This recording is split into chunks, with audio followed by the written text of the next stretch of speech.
Okay, so now we are going to switch gears and do magnification. So we'll talk a little bit about built-in, the embedded magnification, as well as Zoomtext. But before we do anything with Zoomtext, what you're going to have to do is you are going to have to configure Zoomtext to recognize the secure browser, and you can refer to this sheet. I'm going to talk you step by step in what you have to do. So make sure that Zoomtext is not on, and we're going to press the Windows key and type in this PC.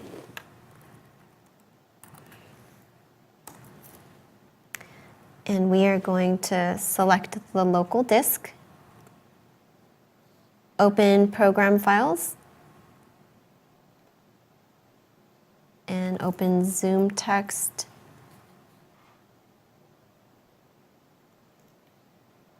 And I'm going to find the file called Zoomtext config. And here it is. And I am going to open that. It's going to open in Notepad, or select Notepad to open it. And so these are the configuration files for Zoomtext. And the line that we're trying to find is D2D patch. This is case sensitive. And instead of trying to scroll for this entire page to look for it, you can do a quick find by typing in Control F and then typing in D2D. Oh,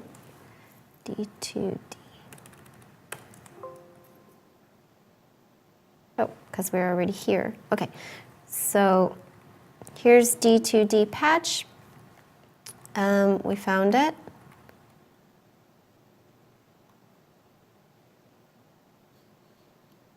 Okay, so on the same line, you are going to add in a line called this, CA Secure Browser. And this is actually already here because I had done this earlier. So you would not have this CA Secure Browser here, and you would actually make sure you type it in exactly with no spaces. So it's going to be tilde CA Secure Browser, no space, after this tilde Firefox. And if you look on the right side of step number 13, it's going to make sure that it looks exactly like this. Now, and then go ahead and press Control S and then close it. So now you configured Zoomtext to recognize the secure browser. If you don't feel very confident, this is a little too techy for you, just go ahead and give this sheet to your IT person, and they should be able to do this with no problem. Okay, so now we'll go ahead and get Veronica on starting Zoomtext, and we'll start the test. Okay, so Veronica is opening up Zoomtext, and hopefully you have been working with your student on a computer with Zoomtext, so they're familiar and or have their settings already set as default. So Veronica right now, she's going to change the settings to what she needs. Speech disabled. So here she's changing her pointer to giant green.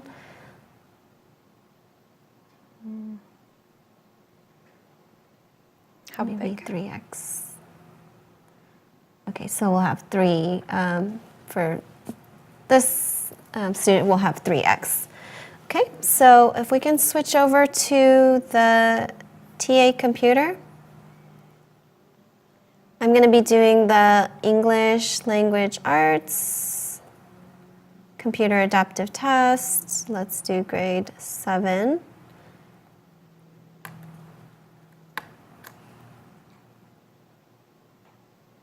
And here's my train. So Veronica is going to go ahead and open the secure browser and log in as she previously did.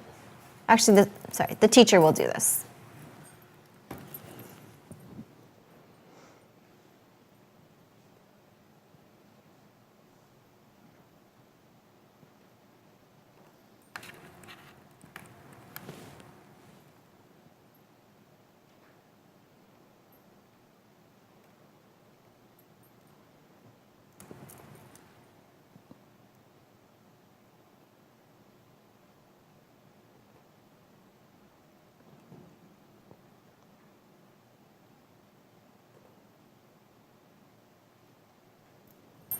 Okay, so it's sending me a request. I'm going to go ahead and approve it. Okay, on the TA side, you want to make sure that these settings are set. Okay, make sure that. Now the language is, or the presentation is no longer Braille because it's not a Braille student, so English is fine. Expandable passages. I'm just going through. Make sure permissive mode is enabled so that she can use Zoomtext. Streamline is on. This is very important.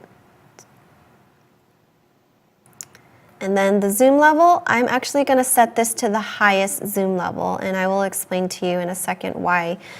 Even though Veronica has Zoomtext on and she has it at 3x, I'm also going to set the embedded zoom to 3x, and it's going to help with the pixelation. I'll demonstrate that. So I'm going to go ahead and set and approve.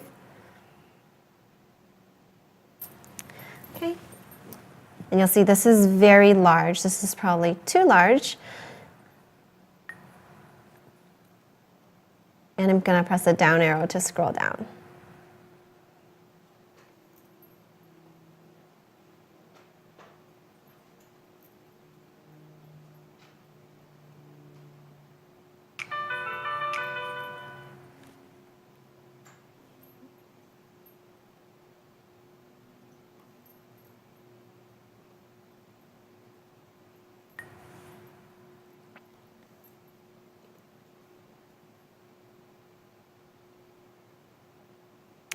Okay, so keep in mind here we have Zoomtext running at 3x, and we also have the embedded zoom at 3x.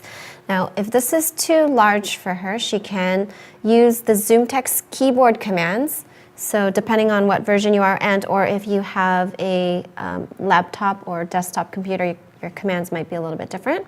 So I can decrease and increase, decrease. This is Zoomtext that I'm increasing or decreasing. Let me just get, whoa. And or I can adjust it using the embedded zoom. So this is the embedded zoom, and you'll see that it's pretty clear. But what happens if you have your embedded zoom very low?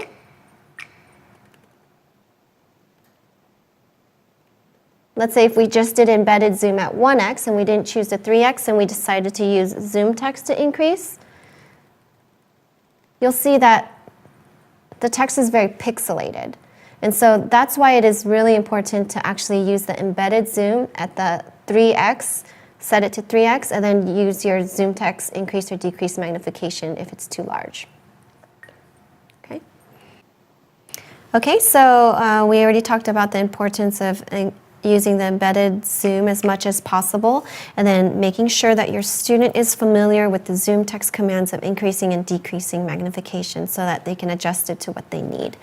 Now, some people may ask then, why do you need Zoomtext at all? And the reason why is because in the embedded zoom, things like the mouse pointer will not be enhanced, and then it will still be a very small pointer, and the student will have a really difficult time navigating the test.